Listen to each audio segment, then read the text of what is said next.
Es un gusto y honor estar acá con ustedes. Damos gracias a Dios por la oportunidad que nos da de estar aquí en la presencia de Dios para leer su palabra, para contemplar su palabra, para conocerle más a través de la escritura y poder vivir cada día con él. Así que gracias a todos por estar. Dios bendiga su vida. Mi nombre es Juan José Grajeda.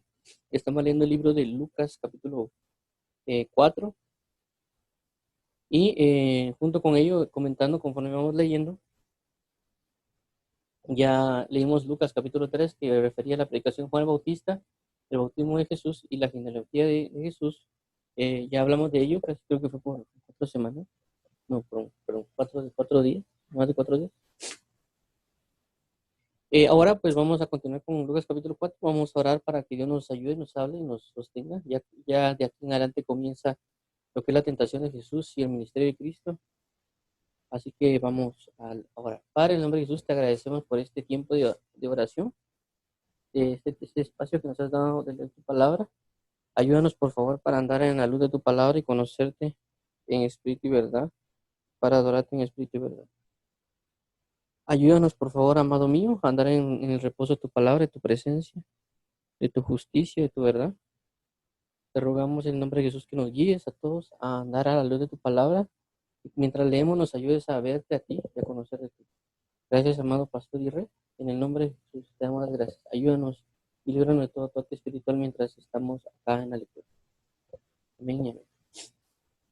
Bueno, veamos. Este capítulo pues tiene más derivaciones, por así lo podemos llamar de esta manera, a diferencia de lo que vimos en Lucas capítulo 3, que solo tenía prácticamente tres temas, lo que podríamos decir espacios o segmentos.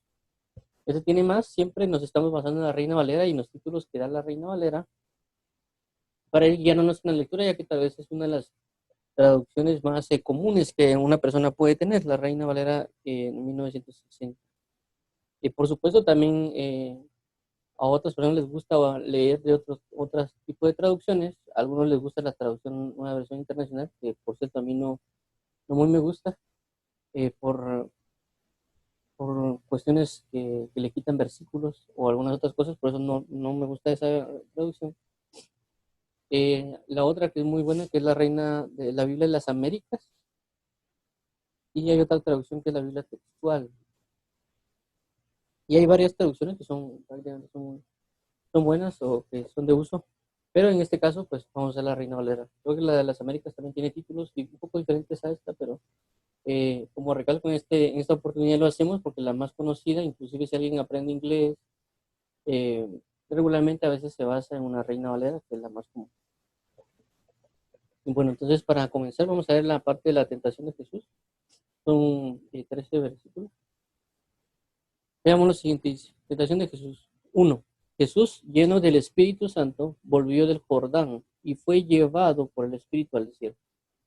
2. Por 40 días y era tentado por el diablo y no comió nada en aquellos días, pasados los cuales tuvo hambre. 3. Entonces el diablo le dijo, si eres hijo de Dios, di a estas piedras que se conviertan en pan. 4. Jesús respondiendo le dijo, escrito está, no solo de pan vivirá el hombre, sino de toda palabra de Dios. 5. Y le llevó al diablo a un monte alto y le mostró en un momento todos los reinos de la tierra. 6. Y le dijo el diablo, a ti te daré toda esta potestad y la gloria de ellos, porque a mí me ha sido entregada y a quien quiero la doy. 7. Si tú postrado me adorares, todos serán tuyos. Respondiendo Jesús le dijo, vete de mí, Satanás, porque escrito está, al Señor tu Dios adorarás y a Él solo servirás. 9. Y le llevó a Jerusalén y le puso sobre el pináculo del templo y le dijo, si eres hijo de Dios, échate de aquí abajo. Y es porque escrito está, a sus ángeles mandará acerca de ti que te guarden. 11. Y en las manos te sostendrá para que no tropieces con tu pie en piedra. 12. Respondiendo Jesús le dijo, dicho está, no tentarás al Señor tu Dios. Y cuando el diablo hubo acabado toda tentación, se apartó de él por un tiempo. ¿Alguien tiene preguntas o dudas?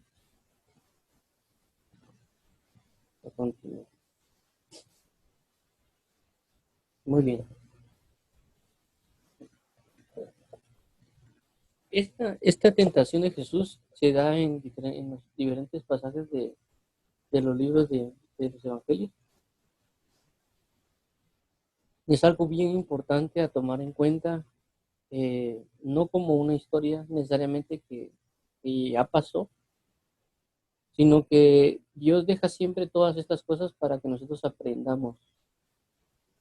Eh, Siendo Dios un maestro, el enfoque, por así decirlo, es que seamos como Él. Es decir, tanto bueno, todas las identidades que Dios da es para que seamos como Él. Es decir, si Él es rey, Él tiene una necesidad que yo sea como Él, que yo sea como un rey.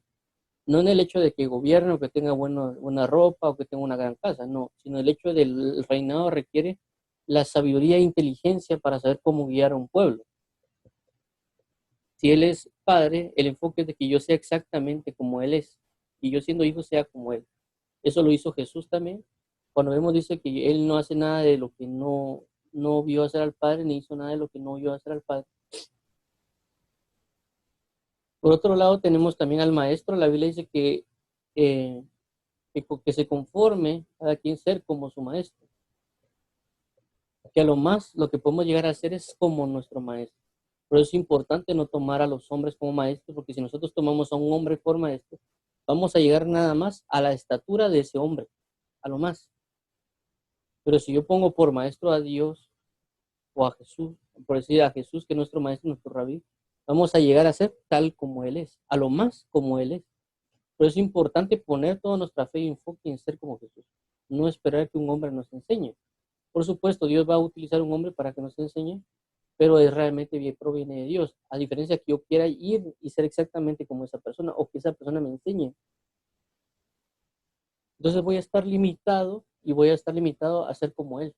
Mas si yo pongo mi vista en Jesús y busco ser como Él, a lo más voy a llegar a ser como Él. Es decir, todas las identidades procuran que uno sea como esa identidad cuando está en Cristo. En este caso, cuando hablo del Maestro Jesús, nos está dando a entender cómo es la situación, en este caso, de las tentaciones. Y a veces uno no lucha contra la tentación porque uno no es enemigo de la tentación. Y a veces uno puede decir, no, es que a mí no me pasan esas cosas o un montón de otras cuestiones, ¿no? Pero es a veces uno porque no lucha contra la tentación, es porque uno prácticamente es como que fuera un amigo de la tentación. ¿Me entienden? Es como cuando un amigo lo llama a uno y le dice, mira, vamos a tal lugar a pasear. Uno viene y va, está bien, uno va y llega con él. O sea, ya llegan al punto de inicio a ver lo que tienen que ver o hacer lo que tienen que hacer, inclusive si es un trabajo, cuestión de trabajo, etcétera, ya es una amnistía, pues uno llega y va. Entonces así pasa con muchos pecados que tenemos.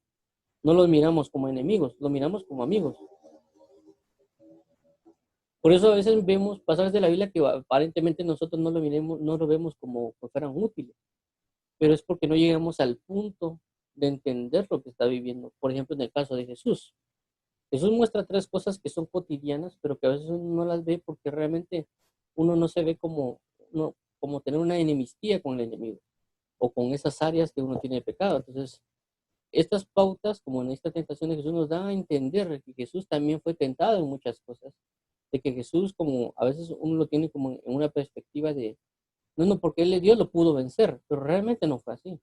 Realmente así como Jesús vino, como lo dice, si ustedes leen el libro de Hebreos, habla de que Jesús, una de las cosas que vino a hacer es a tomar semejanza de nosotros, de ver lo que somos semejantes y asimismo constituirse en un sumo sacerdote, en un sacerdocio basado en un orden de Melquisedec. ¿Qué quiere entender? De que cuando la Biblia dice de que un sacerdote intercede es porque ha padecido y sufrido lo mismo que las demás personas. Por eso puede reconocer por medio de lo que él tiene, saber cómo pedir por otros. Es decir, yo no puedo, por ejemplo, prácticamente hablar de una pérdida de un hijo, por así decirlo, por poner un ejemplo, porque yo nunca he perdido un hijo, porque no soy papá, ¿ves? Entonces yo no puedo, por así decirlo, alguien que perdió un hijo, como tener ese sentimiento de saber cómo perder un hijo y decir, bueno, mire, fíjese que yo sé lo que se siente, porque es mentira, yo no perdí un hijo. Pero cuando vemos a Jesús, Él sí padeció todo en todo y por eso sabe cómo interceder delante de Dios para pedir por nosotros. Es decir, que Jesús cuando fue tentado, se fue tentado en toda la magnitud y él así como fue tentado también pudo vencer. Por eso es ejemplo para nosotros. Y entonces debemos prestarle la suma atención porque nos va a librar, tal vez no ahorita, sino que en muchos aspectos continuos a nuestra vida, de tentaciones que pueden venir, porque a veces cuando yo le termino diciendo a alguien, mire, acerca de algo, dice, pero yo no lo hago, es que no es que lo haga o no lo haga, es de que puede presentarse el momento y lo puede hacer. Por ejemplo, cuando yo le dice a alguien que no robe, tal vez muchos no robaban, pero puede llegar un momento que los tientan para que roben. En ese momento viene la palabra de la ley y dice, no robarás. Aquí nadie está exento de hacer algo malo, porque el enemigo va a tentar. Y alguien dirá, yo es que yo nunca lo voy a hacer, como a veces mucha gente lo dice. Pero por eso es importante leer la Biblia, porque en el libro en la palabra dice que Pedro, cuando Pedro dijo, yo nunca te voy a negar, y lo primero que hizo fue negarlo. Entonces a veces no es bueno decir, nunca lo voy a hacer, nunca lo hago, nunca lo haré, sino más bien que Dios me libre de, que Dios me proteja de ir en contra de él. Más bien refugiarnos en Dios y no confiar en nuestra propia prudencia, no confiar en lo que nosotros somos capaces de hacer o lo que podemos hacer o lo que podríamos hacer. Más bien poner nuestra capacidad en Dios. Y por eso es la importante la tentación de Jesús, porque vemos cómo Dios venció en su día a día. Porque alguien dirá, no, es que solo fue una vez, pero no fue una vez. La Biblia dice que se apartó para tentarlo otra vez. Entonces nosotros tenemos que tener suma importancia de ver esta parte porque es algo que vivimos todos los días y que por todos los días, por supuesto, caemos en tentación. ¿Por qué? Porque no estamos poniendo atención a lo que aquí está escrito. Porque no nos damos cuenta de la relevancia del enemigo, cómo se manifiesta. Y eso es lo que vamos a ver ahorita. Dice, Jesús lleno del Espíritu Santo. Bueno, primer punto, lleno del Espíritu Santo. Y también dice Jesús lleno del Espíritu Santo. Jesús lleno del Espíritu Santo. ¿Es que me dice a mí? Uno, tengo que ser como Jesús. Dos, tengo que ser lleno del Espíritu Santo. Y alguien dirá, es que es difícil. Bueno, comienza con lo más sencillo. Me levanto de mañana, Padre, en el nombre de Jesús, hoy quiero ser como Jesús. Lléname tu Espíritu Santo. Con eso estoy cumpliendo el versículo 1. Ser como Jesús en mi día para no ser tentado el día y ser lleno del Espíritu Santo en el día para no ser tentado. Como le digo, a veces vemos la Biblia y la vemos complicada porque nosotros la volvemos complicada. Y aquí es algo tan sencillo de aplicar con el punto de volverlo oración.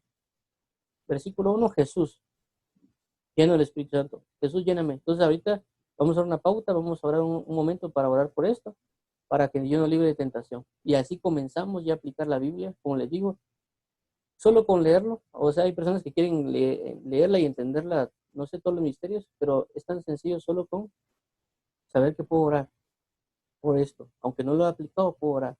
Entonces oremos un momento por esto. Padre, en el nombre de Jesús, te damos las gracias. Te pedimos desde ya que nos estás hablando de la tentación de Jesús. Ayúdanos, por favor, a ser como Jesús el día de hoy y todos los días de nuestra vida. Que nuestro enfoque principal y día tras día sea de ser como tú. También te rogamos a sí mismo, así como Jesús necesitó a la llenura del Espíritu Santo. Nosotros hoy necesitamos de ti, de la llenura con tu Espíritu Santo. Ayúdanos a no creernos más que Jesús, a no necesitar la llenura con el Espíritu Santo, sino rogar por la llenura del Espíritu Santo. Así que pedimos ser moldeados a la semejanza de Cristo, a la estatura del varón perfecto de la plenitud de Cristo, y ser llenos del Espíritu Santo, para que cuando venga el enemigo podamos resistir a toda tentación y también orar en todo tiempo. En nombre de Jesús, amén. Bueno, ya teniendo esto, vemos lo siguiente. Jesús, lleno del Espíritu Santo, volvió del Jordán y fue llevado por el Espíritu al desierto. Entonces, ¿quién fue el que llevó a Jesús a ser tentado por el diablo? El mismo Espíritu Santo. Eso lo podemos ver también en otros contextos, y a la gente le gusta hablar de contexto, ¿no? En otros pasajes de la Biblia habla acerca de esto, de cómo es que el Espíritu Santo fue impulsado, pero el Espíritu Santo impulsó a Jesús al desierto para ser tentado. Entonces, ¿cómo así que el Espíritu Santo me va a llevar a ser tentado? ¿Cómo así que el Espíritu Santo me va a llevar a un desierto?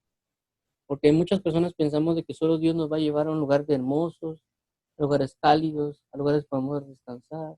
Pero lo maravilloso es de que usa un desierto.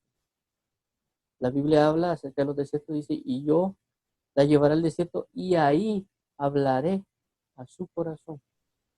En los desiertos también se hace fiesta. Hay muchas cosas que se hacen en el desierto que a veces podemos pensar que el desierto solo es algo malo, una sequía, que el desierto solo puede ser algo de, de tormentas o calor, por así decirlo, ¿verdad? Porque en los desiertos pasa eso. Hay temperaturas muy bajas a veces en las noches y hay muy altas en el día, o tormentas de arena, o como que le dijera yo, algunas escaseces de agua, etcétera, muchas cosas que pueden pasar en el desierto. Pero cuando vemos la palabra, vemos que Dios proveyó de maná, pan del cielo en el desierto, proveyó también fuentes de agua, lo que le llamaban Elim. Dios también proveyó de su presencia, de una columna de fuego en la noche. Por lo mismo, por la causa del frío, puso una columna de fuego. En el día, una columna de nube por causa del calor. Y vemos diferentes cosas que Él hizo en el desierto. Que Dios si nos lleva a un lugar, si aparentemente llamarlo de prueba o de sequía, etcétera, también así mismo vamos a ver cosas más grandes y mayores. Entonces, cuando le impulsan a Dios, a Jesús, al desierto para ser tentado, no solo es para ser tentado, sino para hablarle, examinarle y sabiendo Dios de que era una prueba, así como cuando uno le pasa un examen de admisión, un examen de la universidad de algún curso, que uno prácticamente, como ya sabe todo, prácticamente solo llena las respuestas y que le pongan 100.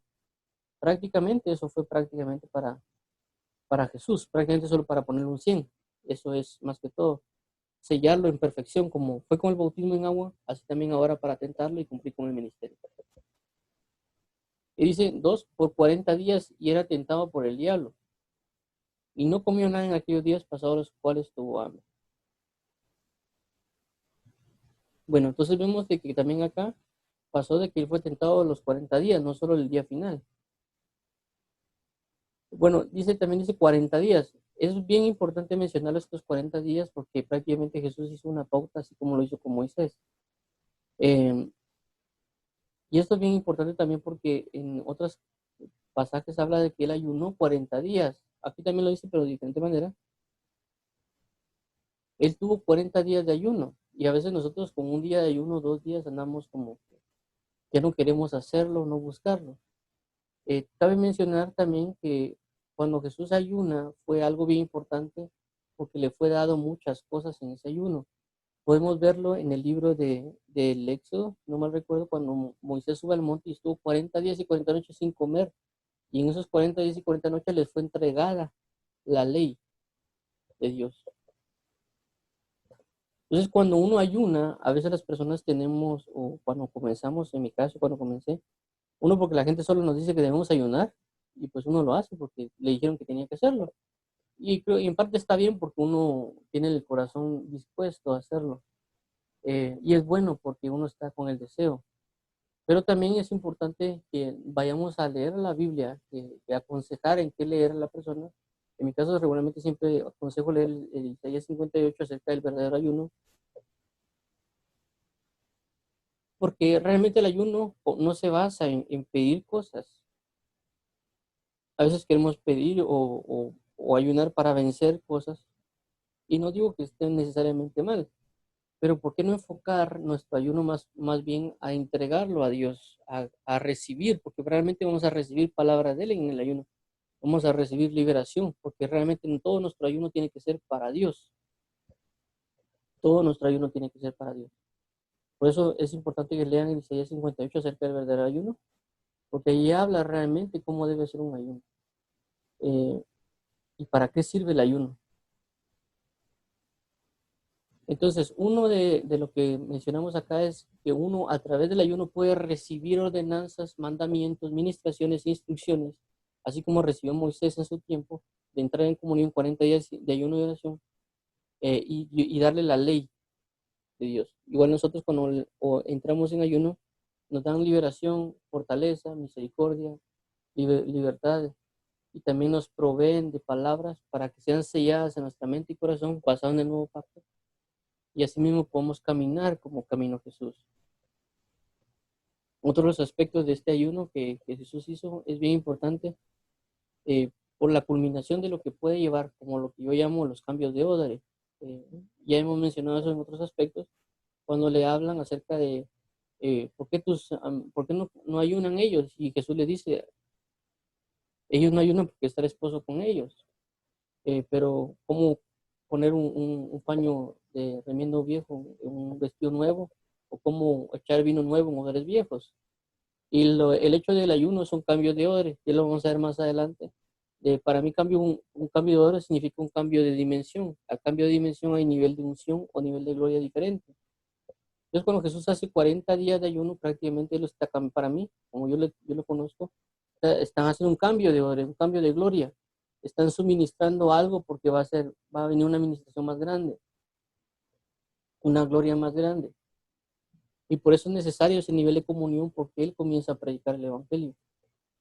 Bueno, segundo, va a verlo acá, que dice, cuando dice que tuvo hambre los 40 días, cuando terminó su ayuno, entonces el diablo le dijo, si eres hijo de Dios. Ahora, aquí es algo bien importante porque cuando Él termina el ayuno, viene el enemigo. Es decir, cuando nosotros ayunamos, no solo es el hecho de que, sí, ya ayuné, sino que el enemigo conoce que crecí en gloria, el enemigo conoce que crecí en libertad, el enemigo conoce también, así como Dios conoce, y yo tal vez no me da ni cuenta de lo que está pasando espiritualmente.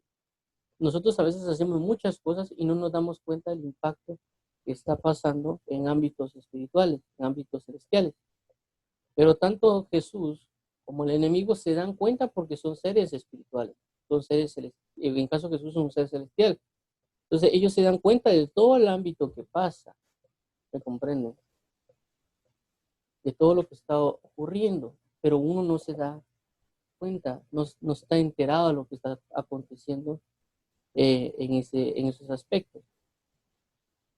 Lo voy a poner también de otra manera, tal vez para que sea un poco más comprensible. Por ejemplo, el día de ayer me enviaron un correo, mi jefe, por una situación que pasó de una presentación que tenemos que dar por una solución que se presentó. Y una de las cosas que pasa es de que el cliente solo está esperando una reunión, un día de una hora para que simple y sencillamente se presente y ahí ellos queden satisfechos con la exposición.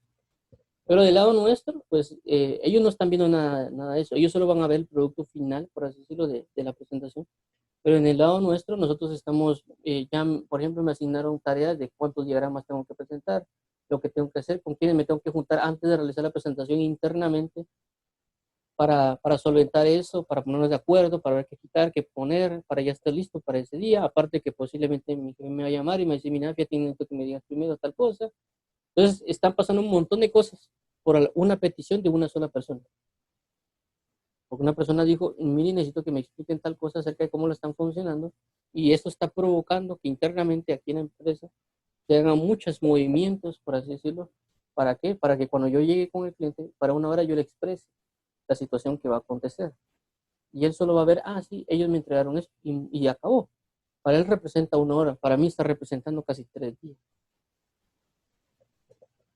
Igual cuando alguien come una comida, por ejemplo, si alguien va a almorzar, lo que está sucediendo es de que si es un niño pequeño de, pongámosle, unos 7 años, prácticamente él tal vez lo único que va a ver es el plato de comida en la mesa y se lo va a comer tal vez en media hora, unos 15 minutos, o si es lento para comer, tal vez una hora.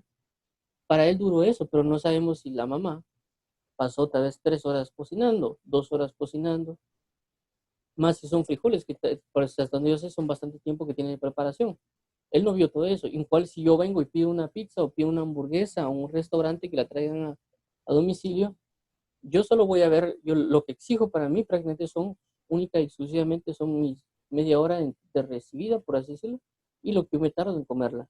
Pero no sabemos de que las personas que se llegan a la pizza o las hamburguesas, ellos ya prepararon todo, mandaron a traer el material perdón, los productos tal vez importados de otro país, los llegan a dejar, los reciben en la mañana, ellos preparan todo, limpian la cocina, limpian muchas cosas, preparan el horno, todo para que quede el día, que para si alguien llega a las 5 de la tarde a llamar, que esté todo listo desde temprano, y para que que esté el motorista, que esté la moto, todas esas cosas con tal de que llegue la comida. La persona solo va a hacer sentarse y comer.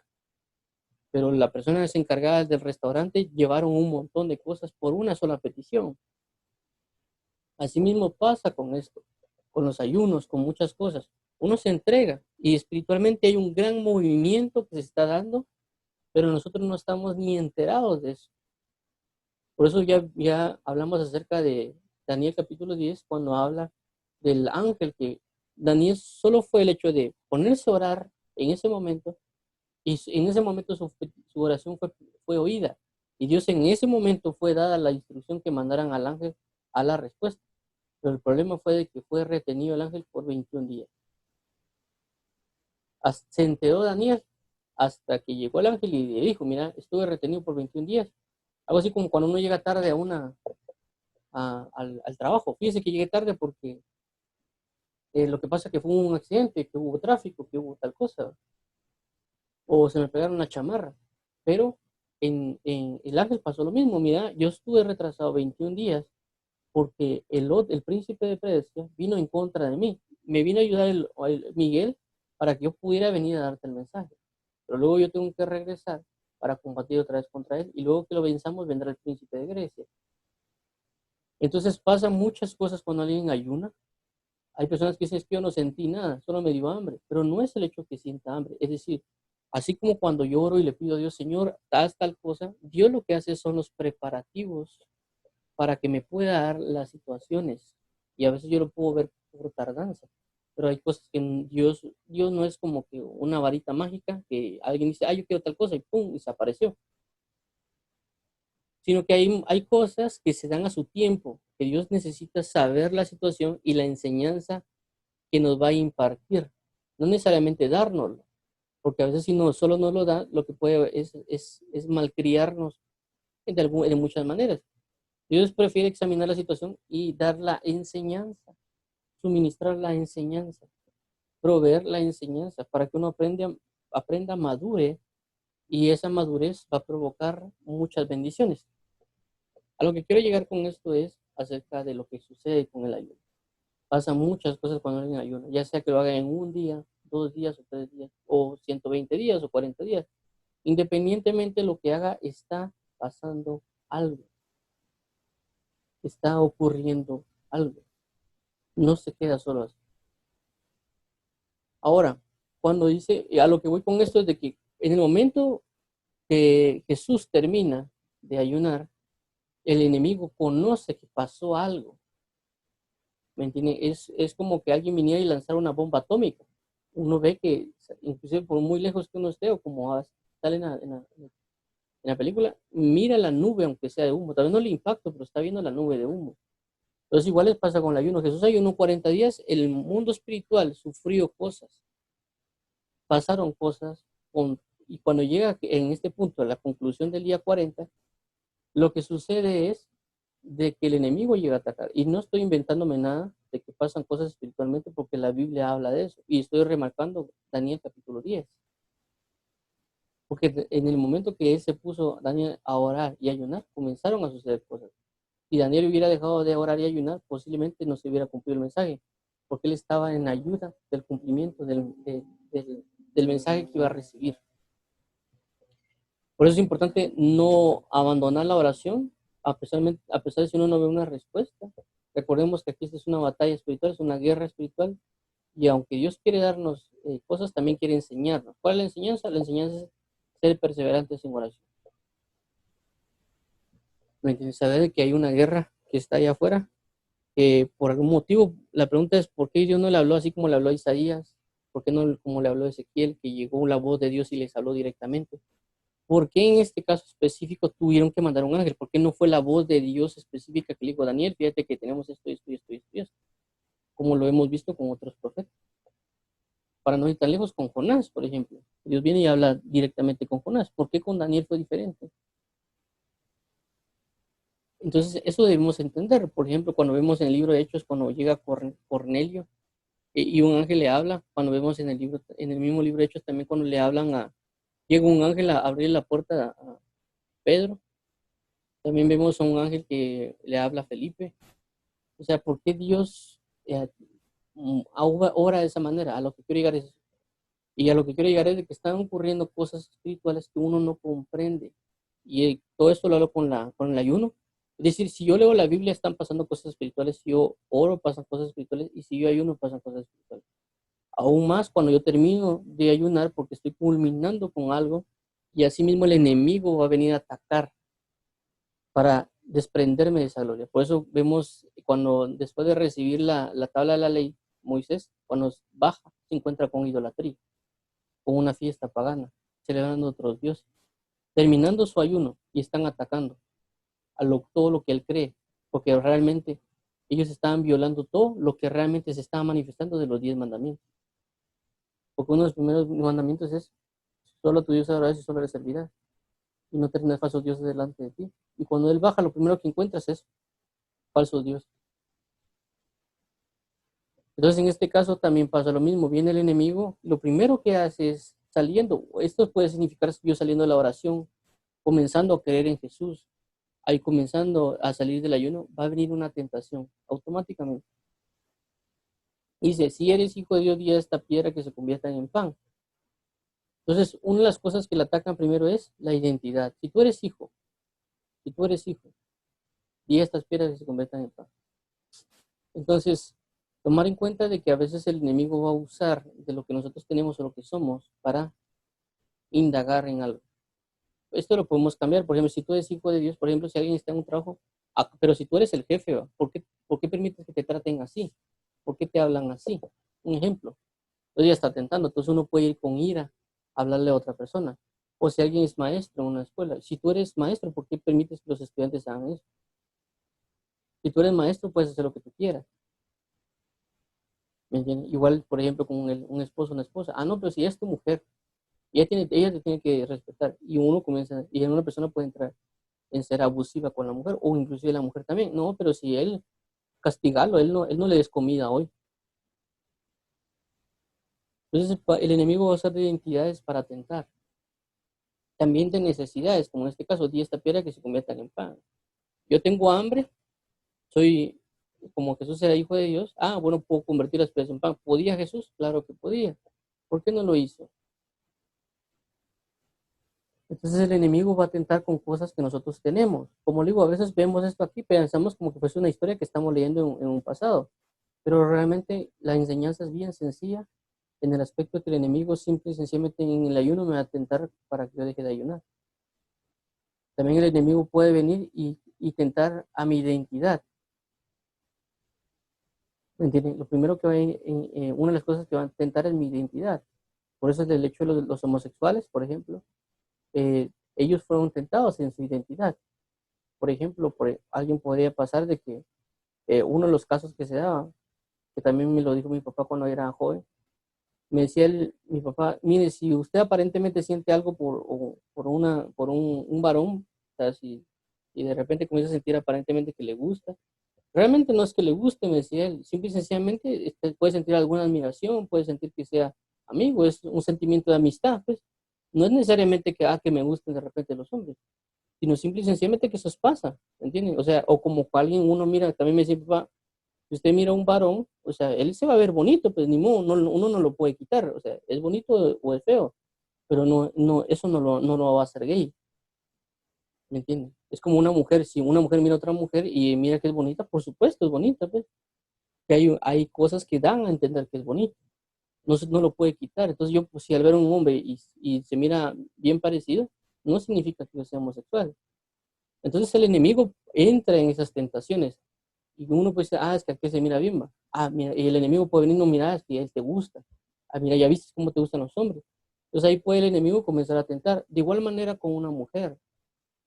Las mujeres como regularmente a veces son como que más eh, llevaderas, no sé, ¿va? Entonces a veces pasa que también puede decir, no, que mira, ahora se gustan, que mira la más.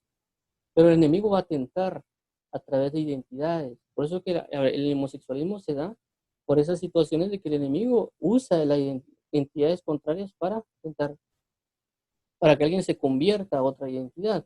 En este caso, como el Hijo de Dios. O sea, que muestra la identidad de hijo y basado en esa identidad tienta. Entonces, igual la identidad del varón, mira, de plano te están gustando los hombres porque lo estás viendo bonito. Lo está tentando la identidad para que cambie a otra identidad. Entonces, eso es importante de verlo y comprenderlo, de cómo Dios está, cómo el enemigo transmite esas cuestiones. Igual así, por ejemplo, con el feminismo pasa lo mismo. El movimiento feminista que se da, por ejemplo, exige muchas cosas y que hablan acerca del varón, el macho violador, abusador. Y estamos entendidos de que también hay hombres de que han violado los derechos de las mujeres, las violan o explotan o golpean o un montón de cosas. Pero también no deja ver de que también hay mujeres de que también se aprovechan de esas situaciones y que también golpean a los varones y que también abusan, porque yo he visto en las cárceles cómo es de que hay mujeres de que solo dicen de que el marido las golpeó y ni siquiera las golpeó y los meten preso. Entonces el enemigo puede hacer uso de esas mujeres y decirle que ellas son las más culpables de todo, ellas son el género femenino débil, un montón de cosas. Y el enemigo comienza a tentar a esas personas basado en la identidad que tienen y tal vez de hechos que tal vez son verdaderos, pero están extrapolados. Y lo que ha provocado acerca de esa tentación de tentar a la identidad, ha provocado que el mundo entero esté moviéndose en un mover de feminismo, que prácticamente para mí es erróneo porque están haciendo ese movimiento violaciones a los derechos humanos o a los derechos de personas de pensamiento y quieren someter a su pensamiento, que las personas piensen como ellos, porque piensan que es lo correcto. Entonces tentaron a la identidad, ¿entiendes? Entonces están manipulando algo basado en necesidades. Si eres hijo de Dios, di estas piedras que se conviertan en pan. Si tú eres mujer, exige tus derechos. Si tú eres hombre y te gustan otros hombres, ¿quién te lo impide? Exige que se cumpla. El enemigo va a provocar. Por eso que el movimiento homosexual también está exigiendo muchas cosas de que se pongan por ley. Los matrimonios homosexuales, el hecho de que se casen libremente, que inclusive anden haciendo sus cuestiones de desfiles, etcétera, y uno los tenga que respetar y que uno esté obligado a respetarlos. Entonces, lo que está haciendo es violando mis derechos. Entonces, ahí va la impartición de la tentación diaria. Y estoy hablando de movimientos mundiales. De igual manera, también puede pasar como ya mencioné, de niños. Por ejemplo, un niño a veces puede también ser tentado por Satanás a la hora de decirle, si eres tu papá, él está obligado a que te cuide. Eso puede ser una tentación a un niño. Por ejemplo, hay niños que dicen, o a veces también se ve en la televisión, que a veces los niños exigen que, no, pero si tú eres mi papá, me tienes que dar de comer. Si tú eres mi papá, me tienes que dar de vivir. Tú eres mi papá, me tienes que mantener. Entonces Satanás puede tentar a un niño y decirle que el papá es responsable de él de mala manera. Es decir, ¿el papá tiene responsabilidad del niño? Claro que tiene responsabilidad del niño. Está obligado a darle cosas, está obligado a darle cosas porque es el papá. Si lo vemos en términos de ley. Pero el enemigo puede tentar a un niño y decirle que le exija al papá. Pero así como el niño puede exigir, también el papá puede exigirle a un niño. Entonces, esa es la tentación que el enemigo puede poner a un niño. También el papá puede tentar el papá puede, pero Satanás puede tentar al padre y decirle, mira, tú eres el papá, castigar al niño de manera muy violenta porque si no se va a corromper. Entonces, el enemigo puede tentar con ira. ¿Basado en qué? En la identidad. Si tú eres su papá, que él te haga caso. Entonces, pégale. Entonces ahí está tentando el enemigo. ¿A través de qué? La identidad y la necesidad. Se portó mal, tú eres el papá, castígalo duramente, con golpes hasta que le quede morado a la pierna, por ejemplo. Entonces el enemigo tienta. Esto, como recalco, lo que estamos viendo son tentaciones. Entonces las tentaciones, el enemigo puede usar la identidad. ¿Para qué? Para malformar las cosas. Y puede basarse en cosas que aparentemente son correctas, pero son malas. Porque Jesús podía transformar la piedra en pan, podía hacerlo. Si Jesús lo hizo la multiplicación de los panes, pero no era la manera correcta. Entonces, y es algo bien importante, lo que mencioné también, es una de las enseñanzas que mi papá de niño era, me decía, el papá tiene la obligación de darle todo a sus hijos, ya sea educación, dónde vivir, lo que sea, pero también la obligación de un niño es estudiar y hacer caso, es ser obediente. Esa es una de las cosas que me dijo mi papá y tiene razón, pues, o sea, yo le puedo exigir a mi papá que me dé de comer, que me dé muchas cosas, pero también lo que yo debo dar es ir a estudiar. Nada más me están pidiendo que vaya a estudiar y que yo obedezca. Por lo demás, yo puedo jugar, como dicen, con uno niño, puedo jugar carritos, puedo hacer muchas cosas, pero lo principal es que yo entregue nada más mis tareas bien, mis calificaciones bien y que sea obediente, nada más. Por lo demás, uno puede tener ahí todo su día para jugar o qué sé, otras situaciones, ¿verdad? Pero a lo que voy es, las tentaciones pueden ir a todos los niveles. Tanto el Satanás puede tentar a un niño como a una persona adulta o a una persona anciana. El Satanás no anda viendo la edad. Lo único que ve Satanás es, tiene entrada para hacerlo, lo va a hacer. Por eso que vemos niños que prácticamente hacen berrinche, no quieren hacer caso, un montón de cosas, porque tienen manipulaciones satánicas, inclusive, o diabólicas, ¿verdad? Se da. Un niño puede ser niño y puede estar endemoniado. No significa que solo los grandes están endemoniados, también niños están endemoniados. Entonces, a lo que voy es la primera tentación, di estas piedras que se convierten en pan. Ataca mi identidad y mi necesidad. Entonces, eso se va a dar diariamente, continuamente, en nuestro día a día. Dios puede hacer uso, pero el enemigo puede hacer uso de nuestra identidad para tentarlo. Nosotros, asimismo, tenemos que conocer la identidad que tenemos para saber qué podemos y cómo hacerlo. Porque él sabía, como aquí dice el versículo 4, Jesús respondiendo le dijo, escrito está, no solo de pan vivirá el hombre, sino de toda palabra de Dios. Entonces Jesús conoce su identidad, sí, yo soy hijo y tengo la capacidad de hacerlo, pero no es lo correcto, no es lo sabio, no es lo primordial. Entonces Jesús, conociendo su identidad, que sabía que un hijo de Dios no se basa en comer y beber, siempre en la misma identidad, sino que un hijo de Dios se basa en hacer la voluntad, en hacer cumplimiento de la palabra, de que mi alimento principal es su voluntad. Por eso lo vemos en la samaritana, que cuando estaba con la mujer samaritana en el pozo, los discípulos fueron a comprar comida. Y la mujer samaritana prácticamente, Jesús dice que está cansado y le pide agua, es decir, que Jesús tenía sed.